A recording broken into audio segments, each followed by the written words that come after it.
We live in a world obsessed with attention, but somehow, the more we talk, the less we're respected. They tell you to be yourself. Be open. Be real. But what if those very habits are the reason people quietly stop respecting you?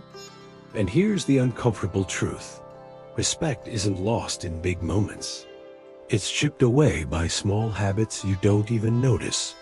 You're watching StoicCraft, the space where self-awareness becomes power. If you're ready to stop being overlooked and start commanding quiet respect, subscribe now. Let's begin. Respect is something we all crave, yet many people unknowingly sabotage it through their daily habits. Have you ever felt ignored in conversations? Do people dismiss your opinions or fail to take you seriously? It might not be them. It might be your respect isn't given freely. It's earned through the way you present yourself, the way you speak, and the way you handle situations. If you notice people disregarding you, talk over you, or simply not valuing your presence, chances are you're guilty of one of these habits. Let's break down common behaviors that make people respect you less. By the way, if you enjoy deep, thought-provoking insights on Stoicism, self-improvement, and navigating life with wisdom, you'll love my free newsletter every Sunday. I share powerful lessons, controversial truths, and practical strategies to help you level up, all for free. Want to join? Sign up using the link below and start receiving value packed content straight to your inbox every week. And if you're a brand looking to sponsor my content and reach a highly engaged audience, feel free to reach out via my email in the description. Let's create something impactful together. 1. Bragging about your self-confidence is quiet. Insecurity is loud. The more you try to impress people, the less impressive you seem. Have you ever noticed how the people who brag the most are usually the least accomplished? The guy who constantly talks about how much money he makes, the friend who can't stop flexing their achievements. Deep down, they're not seeking admiration, they're begging for validation. And the irony, the harder you try to prove your worth, the less people actually respect you. I once met a guy at a networking event who wouldn't shut up about his six-figure business and all the VIPs he supposedly knew. He boasted about luxury vacations and expensive watches. But when it came time to actually demonstrate his expertise, he crumbled. People saw through it. The real heavy hitters in the room, they barely spoke about themselves. They asked questions, listened, and let their quiet confidence do the talking. Here's the truth: people respect results, not words. If you're truly successful, others will notice without you having to spell it out. The moment you start listing your achievements unprovoked, you've already lost the battle for respect. If you want to be admired, let your actions and presence speak for themselves. Because the most powerful person in the room isn't the one making the most noise. It's the one who doesn't need to. Why do people brag? The psychological trap: bragging is often a response to insecurity. Many people feel they need to prove their worth because they fear they aren't good enough. Social media has only worsened this, turning life into a constant competition of who has the best highlight reel. When you brag, you're actually signaling a need for approval. People don't respect those who need validation to feel secure. Instead, they respect those who operate with quiet confidence. The most powerful individuals let their actions do the talking. Think about the great leaders and thinkers of history. How often did they go around listing their accomplishments? Rarely, because real power doesn't beg to be recognized. How bragging backfires: you might think that talking about your successes makes you look impressive. In reality, it often has the opposite effect. Here's how it alienates people. No one enjoys listening to someone constantly talk about themselves. It turns conversations into one-sided monologues. It makes you seem insecure. Confidence is about knowing your worth without needing others to validate it. Bragging screams insecurity. It attracts the wrong kind of people. If your success is your entire personality, you'll only attract people who care about status, not genuine connection. It creates pressure when you constantly talk yourself up. You set expectations that you may not be able to meet. This can lead to embarrassment. When reality doesn't match your words, the art of subtle confidence, so with bragging, makes people respect you less. How do you earn respect instead? Here's what works show don't tell. If you're great at something, people will notice. Without you announcing it, your work should speak for itself. Let others bring up your achievements. If someone else praises you, it comes off as more authentic than self-promotion. Ask more, talk less. The most respect people in any room are the best listeners. People admire those who genuinely engage and make others feel important. Stay humble. The more successful you become, the less you need to talk about it. The people who truly matter will already know real world. Examples: consider two types of people, the loud bragger and the quiet achiever. Think about athletes like Michael Jordan. Did he go around constantly boasting? No, he let his performance do the talking. Now compare that to people who talk endlessly about their potential, but never back it up. The difference is obvious. Another example in business: the most respected CEOs don't need to constantly remind people of their status. Instead, they focus on action, results, and impact. Those who do the opposite, endlessly posting about their achievements, often lose credibility. The takeaway: bragging isn't just annoying, it actively works against you. If you want to be respected, let your success be seen, not heard. People admire those who operate with quiet confidence, who don't seek approval, and who let their work speak for itself. The strongest presence in any room isn't the person making the most noise. It's the one who doesn't need to dressing poorly or neglecting grooming. How you present yourself matters. If you look sloppy, people assume your life is sloppy too, whether you like it or not. People judge you based on appearance. It's not about wearing designer clothes or following the latest fashion trends. It's about self-respect and discipline. How you take care of yourself reflects how you handle other areas of life. Think about it. If someone walks into a meeting with wrinkled clothes, unkempt hair, and scuffed shoes, what's the first impression? They might be brilliant, but they've already lost credibility before speaking. On the other hand, someone who is well groomed with clean and properly fitted clothes commands instant respect without saying a word. I once knew a guy who was incredibly intelligent. He had big ideas and the skills to back them up, but he refused to care about his appearance. He'd show up to business meetings in stained t-shirts and unkempt hair. He assumed his work would speak for itself, but people never took him seriously. It wasn't long before opportunities stopped coming his way. Meanwhile, others who were less talented but presented themselves well got ahead. The truth is, no one wants to do business with someone who looks like they don't have their life together.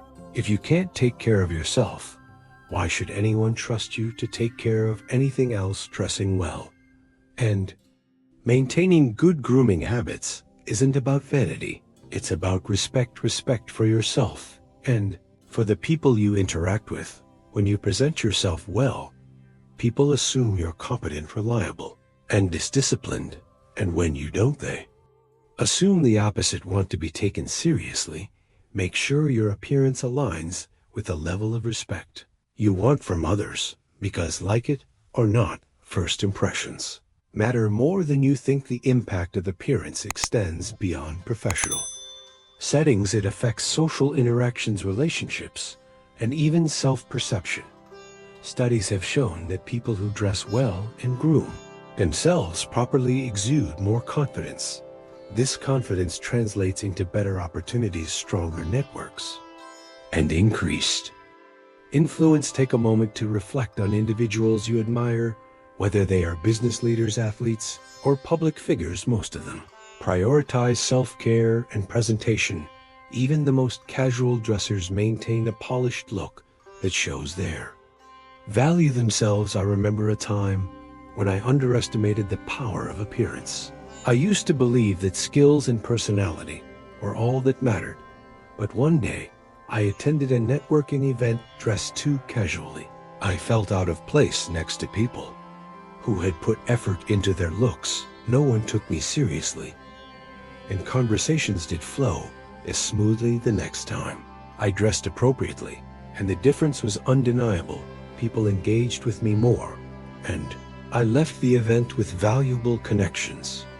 People often argue that appearance shouldn't matter. Ideally, it shouldn't.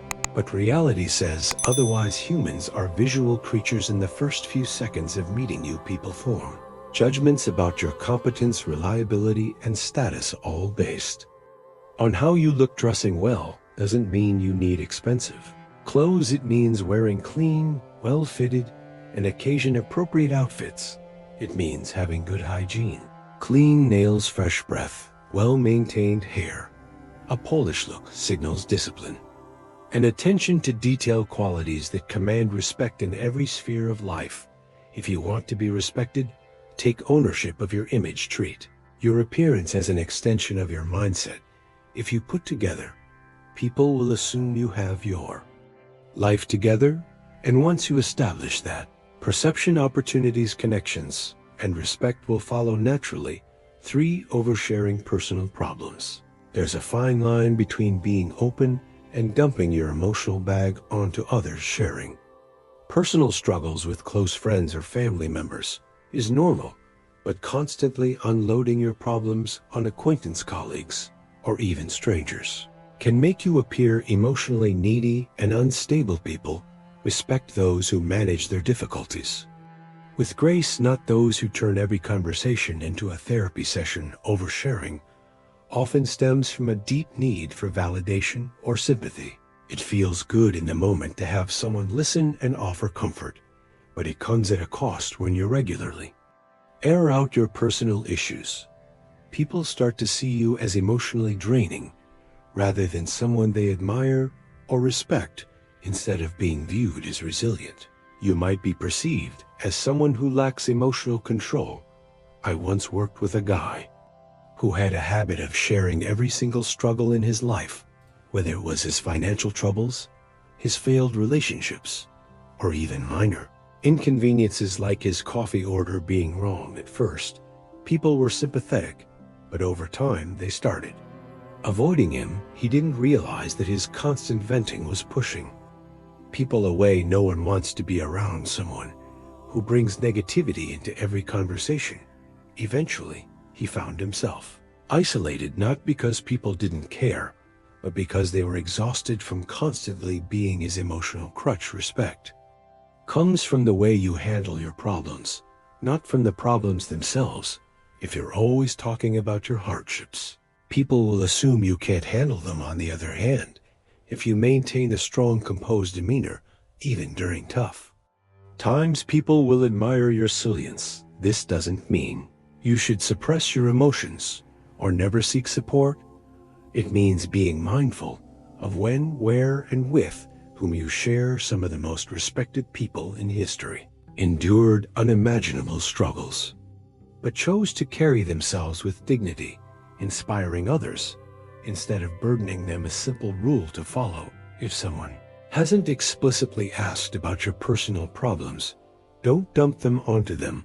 Learn to differentiate between venting and discussing. Venting is a one-sided emotional release, while discussing is a balanced exchange where both parties contribute. If you find yourself always talking about your issues without considering the other person's emotional bandwidth, you're oversharing. Additionally, consider the frequency. If you're bringing up your problems in every interaction, people will eventually tune you out. Another important aspect is knowing your audience. Telling your best friend about your breakup is different from telling your coworker or a casual acquaintance. Not everyone needs to know what's going on in your life. The more you selectively share, the more people respect you. It signals that you have emotional intelligence and understand boundaries.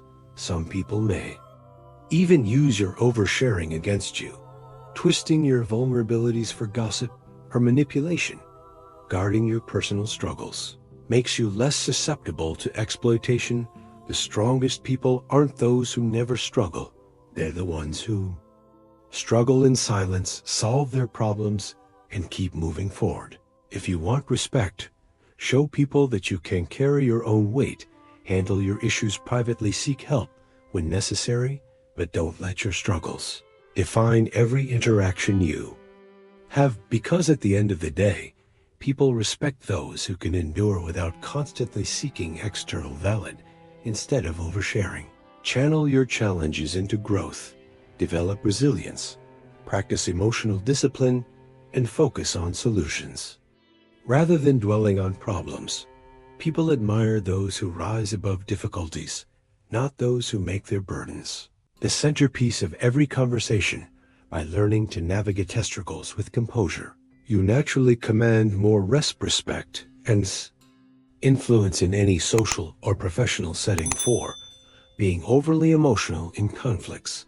Conflicts are inevitable, but how you handle them determines whether people respect you or see you as weak.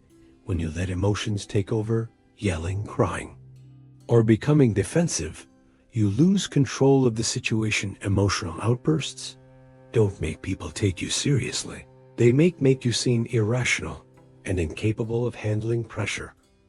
I once had a colleague who would explode whenever there was a disagreement. Instead of calmly addressing the issue, she would raise her voice, make personal attacks, and even storm out of meetings. At first, people were patient with her, but over time, they started avoiding her. It wasn't that she was always wrong. Sometimes she had valid points, but her inability to control her emotions made people dismiss her opinions. Entirely emotional intelligence is key to maintaining respect. People admire those who can stay calm under pressure, articulate their thoughts clearly, and resolve conflicts logically. If you get overly emotional, you give others power over you. They see your emotions as a weakness and may even manipulate you into reacting just to discredit you. The truth is, no one respects someone who can't regulate their emotions. If every disagreement turns into a dramatic meltdown, people will start to see you as unstable and untrustworthy. Worse, they'll stop taking you seriously. Leaders, professionals, and highly respected individuals maintain their composure. Even when they're upset, they don't suppress emotions. They control how and when they express them. A practical way to manage emotions in conflicts is to pause before reacting. If something upsets you, take a deep breath, step back, and assess the situation. Logically ask yourself, is this worth getting emotional over? Will an outburst solve the problem, or will it make things worse? More often than not, taking a moment to gather your thoughts will prevent you from saying or doing something you regret. Another trick is to focus on facts, not feelings. When arguing, stick to logic. Instead of saying, "You always disrespect me," say, "In our last 3 meetings you interrupted me multiple times. Can we work on communicating better?" This shifts the conversation from emotional accusations to constructive problem solving. People respect those who can argue with intelligence, not emotion. In relationships, friendships, and professional settings, emotional control is a sign of strength. If you want people to respect you, learn to master your emotions, not suppress them, but regulate them. The person who stays calm in chaos always has the upper hand. Another element is body language. Even if you're calm in your words, your body might betray your emotions. Avoid crossing your arms, clenching your fists, or rolling your eyes. Instead, maintain steady eye contact. Keep your voice steady and use open gestures. People subconsciously pick up on nonverbal cues, and if you appear composed, they'll assume you are in control, even if you feel otherwise internally. Finally, remember that emotional control is not about bottling up feelings, but about choosing the right time, place to express them. If a conflict leaves you frustrated, vent privately, write it down, talk to a trusted friend, or exercise to release tension. This prevents emotional buildup and allows you to handle future conflicts with clarity and control. Remember, the loudest person in the room is rarely the most respected. The one who speaks with control, reason, and confidence wins every time. And the one who masters their emotion masters their life. 5. Giving up. 2. Easily people admire resilience. If you quit at the first sign of resistance, you won't be taken seriously. Think about the last time you saw someone give up on a goal. Maybe they started a business, hit a few roadblocks, and immediately called it quits. Maybe they promised to get in shape, but after 2 weeks of discomfort, they went right back to their old habits. What was your reaction? Did you respect their decision, or did you see them as weak and undisciplined? Be honest.